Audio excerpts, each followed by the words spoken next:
Пониските температури и студените ноќи го зголемија бројот на настинки, но на инфектологија во овој период од годината е мирно.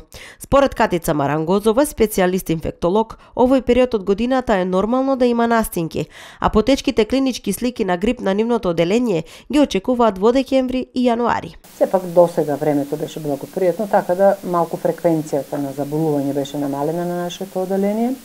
Имаме мешана патологија, значи се уште имаме присутни на цревни заболувања, респираторни заболувања. Во моментот имаме доминација на ангини.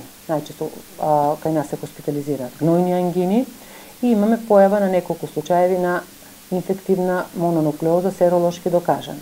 Превенцијата е многу важна за намалување на настинките, вирусите и грипот кај пациентите, вели доктор Марангозова.